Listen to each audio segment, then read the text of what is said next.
Bismillahirrahmanirrahim.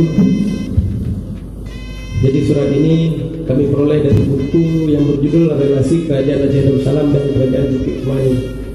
Suratnya ada di halaman 115 dalam bahasa Arab, dikirim oleh Sultan Alauddin Al-Qahar pada tahun 1566 kepada Sultan Sulaiman Al-Qanuni. Kemudian juga ada translate dalam bahasa Turki dan juga kemudian ditranslate ke dalam bahasa Indonesia oleh penulis buku ini. Jadi kalau selama ini kita mempelajari mendengar sejarah hubungan Aceh Turki di bukti-bukti yang ada di Aceh, tapi buku ini menggali buktinya di Turki sendiri. Ini ditemukan di perpustakaan, di sejumlah perpustakaan di Turki seperti di Topkapı dan sebagainya. Saya akan ringkas suratnya. Tapi ketika saya baca dalam kesendirian, kadang-kadang saya menangis. Ternyata Kerajaan Aceh Darussalam dulu adalah pemimpin di kawasan Asia Tenggara. Jadi dalam surat ini kita akan mendengar bahwa ternyata kerajaan-kerajaan di seputaran Asia Tenggara dulu pernah minta bantu ke Aceh Darussalam. Dari berbagai negara di kawasan Asia Tenggara datang sini minta bantuan sama Sultan Aceh. Lalu karena kewalahan, maka kemudian Sultan Aceh pun meminta bantuan kepada Sultan Sulaiman Al-Qanuni. Insyaallah nanti juga akan dibaca surat balasannya oleh saudara kita dari Turki. Beliau akan membaca surat balasan dari Sultan Sulim, anaknya Sultan Sulaiman Al-Qanuni. Bismillahirrahmanirrahim. Jalan yang paling benar untuk menghilangkan ketertinggalan dan keterpencilan, jalan yang tepat untuk mempersembahkan pengabdian dan kasih sayang yang tulus adalah melalui pengabdian yang berasal dari hati nurani yang suci, kemudian disaksikan oleh Allah, dan melalui persembahan doa-doa yang diangkat oleh malaikat ke langit ketujuh dan didedikasikan kepada yang paling adil, termasyhur dan mulia, penguasa terhormat Sultan Sulaiman Khan. Ialah matahari kerajaan, kepemimpinan dan penunjuk kebenaran yang membakar kafir dan musuh kerajaan dengan api kekuatannya. Dan dialah bulan kekhalifahan agama Allah yang maha memutuskan, yang menghapus kegelapan kekafiran dari wajah-wajah zaman kita. Bendera kebajikannya dan kasih karunia mengepak di antara raja-raja. Semua manusia telah memuji dan menyampaikan kesyukuran padanya. Dengan semua kebanggaan dan kemenangan, ia telah melampaui leluhurnya dan keturunan-keturunannya, karena terus-menerus berjihad pada perang suci demi kemenangan agama Allah. Lidah-lidah manusia telah lelah menjelaskan semua keindahan dan kebaikannya, bagai pena yang habis tintanya karena terus-menerus menulis tentang kualitas kebaikan yang indah. Tahta raja-raja kecil terlalu sempit untuk menanggung keagungannya. Mata manusia dua generasi pun telah buta karena terus mencari yang mampu menyetarainya. Dialah pelindung dua tanah haram, Mekah dan Madinah, yang mendapatkan kebaikan dari dunia dan akhirat. Dialah penjaga rahasia Allah. Dialah penguasa yang agung, Khalifah Allah, penerus Khalifah Rasyidin dalam kejujuran dan kebenaran. Ia bagai Abu Bakar. Dalam keadilan dan memberikan kebahagiaan, ia bagai Umar. Dalam akhlak yang baik dan kesederhanaan, ia bagai Utsman. Dan dalam keberanian dan kedermawanan, ia bagai Ali. Ialah mahkota raja-raja muslim dan semangat semua muslim. Inilah Allah yang tak kenal takut, pedang Allah yang tak berbelas kasih, kehormatan Allah untuk semua manusia, dan anugerah kemurahan Allah pada mereka yang soleh. Kedermawanannya melimpah di timur dan barat. Dialah perwujudan simbol, pertanda dan nama-nama Tuhan. Jadi ini pengantar pujian Sultan Aceh kepada Sultan Sulaiman Al-Qanuni.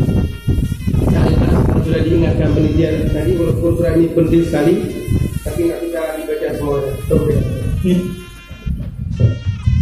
Biar lebih serius.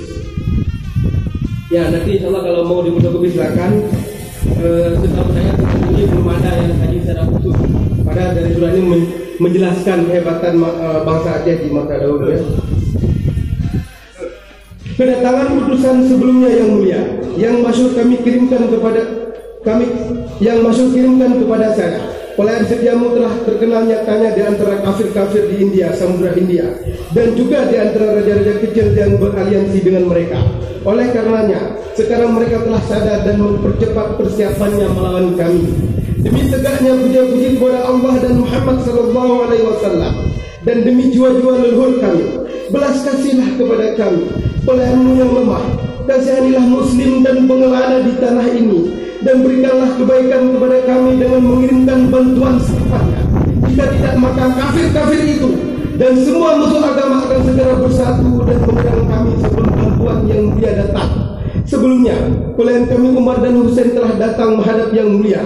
Kabar kedatangan mereka telah sampai kepada seluruh penguasa Samudra Hindia yang bersekutu dengan kafir-kafir. Oleh karenanya, mereka mengirimkan utusan kepada Raja Portugis dan meminta bantuan dari kafir-kafir dan musuh agama pendosa terkutuk itu. Mereka berkata, Raja Aceh telah meminta bantuan dari Raja Rum, jadi kami juga meminta bantuan dari Raja Portugal. Maka kita lihat permintaan siapa yang akan dikabulkan, kita atau mereka.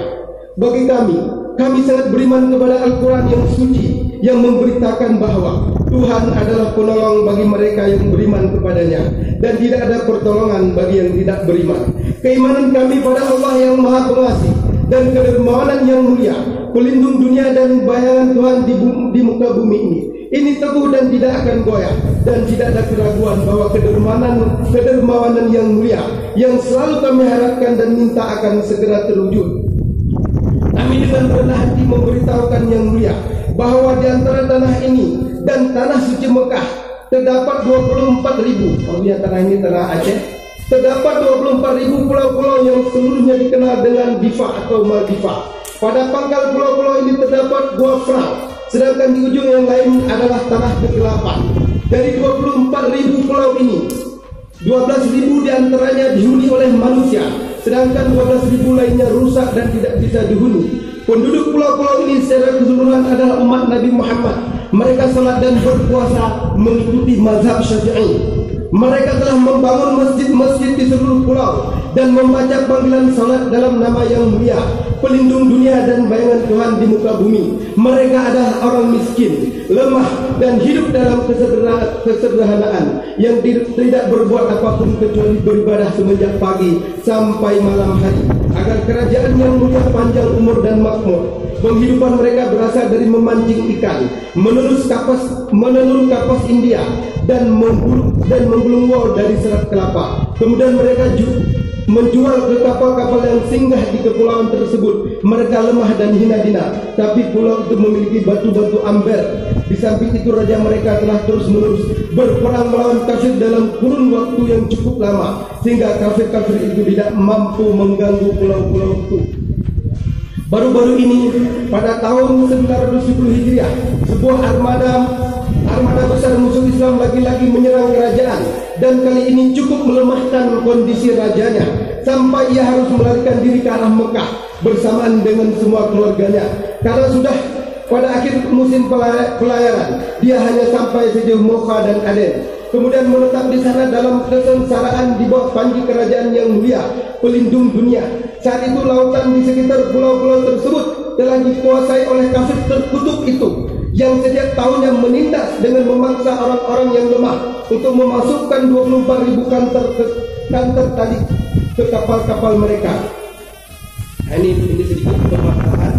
Nah, kemudian ada juga cerita lainnya. Kami juga ingin memberitahukan kepada yang mulia bahwa penguasa Ceylon adalah seorang penguasa kafir.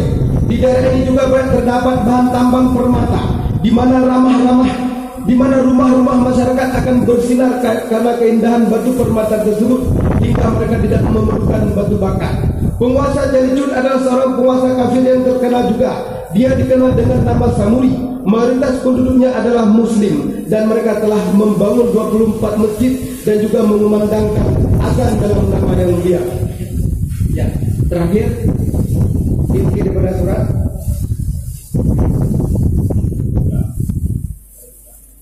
Satu menit lagi ya.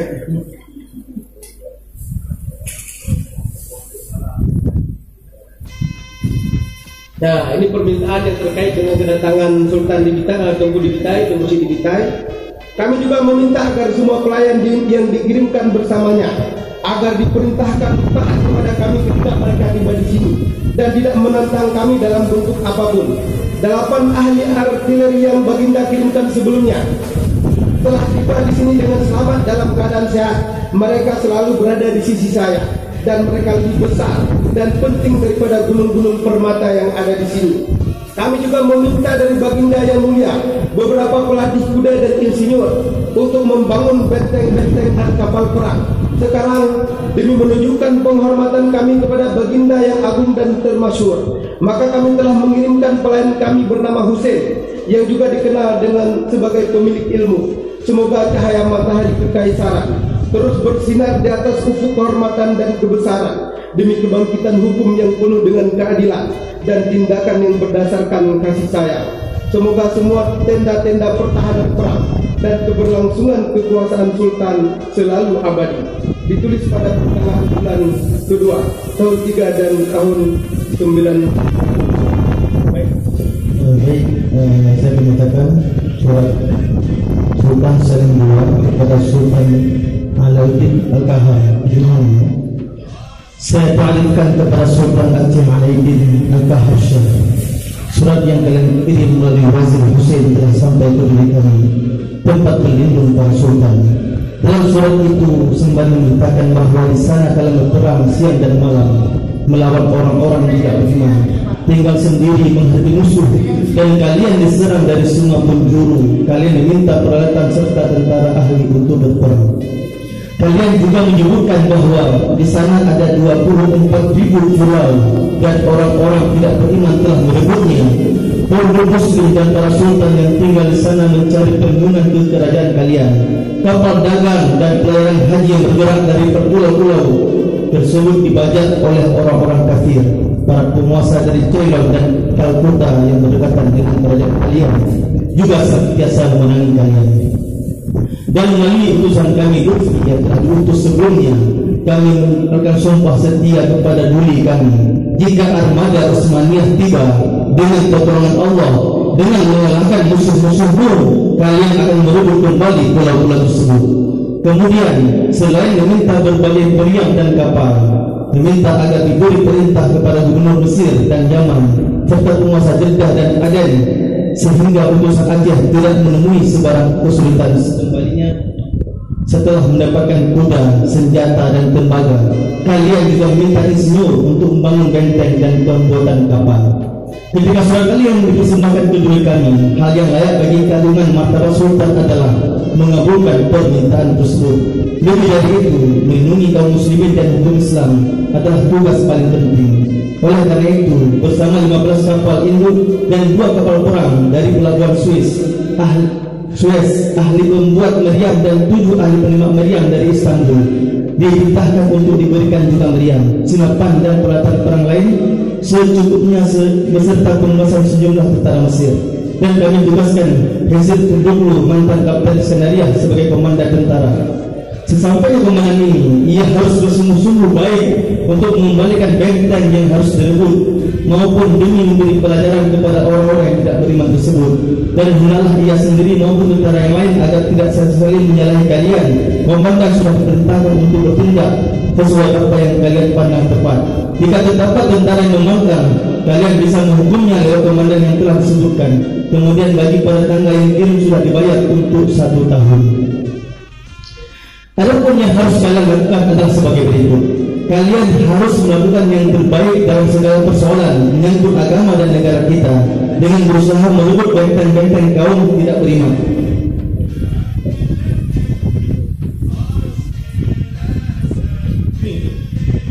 Dan menghapuskan intimidasi terhadap kaum muslimin. Dengan bantuan Allah, kalian harus membersihkan wilayah tersebut dari noda-noda kekafiran. Dengan demikian, kaum muslimin di wilayah tersebut dapat hidup mudah dan damai dalam kedaulatan kita. InsyaAllah, seperti yang dinanti, jika benteng-benteng tersebut sudah direbut dan negerimu sudah terbebaskan, izinkan para ahli meriam tersebut untuk kembali. Untuk masalah-masalah lain, kabarkan melalui abdi kami Mustafa Kamus mengenai tentara Utsmani yang ada di sana. Kalian bertindak sesuai perintah yang akan diberi kemudian. Saat surat kalian tiba, ayah kami almarhum Sultan Sulaiman telah pergi untuk mobilisasi Susufar. Sewafatnya beliau setelah merebut benteng tersebut dan banyak wilayah lainnya, dan insya Allah saya menaiki tahta dinasti Utsmaniyah. Keinginan saya pun adalah terus berjuang melawan orang-orang tidak beriman, karena kondisi orang-orang kafir yang ada di negeri sana seperti yang kalian jelaskan dalam suratnya, konsekuensi persaudaraan dan tolong menolong akan selalu di sini. Insya Allah tentara kami akan terus dikirim untuk menuntas kejahatan musuh-musuh agama yang merebut daerah-daerah di bagian sana. Diharapkan kalian senantiasa mengirim berita terperinci menyangkut kawasan tersebut. Utusan kalian pun telah melakukan tugas dutanya dengan patut dan kembali dengan seizin kami. Sultan Selangor. Baik, terima kasih atas balasannya ya.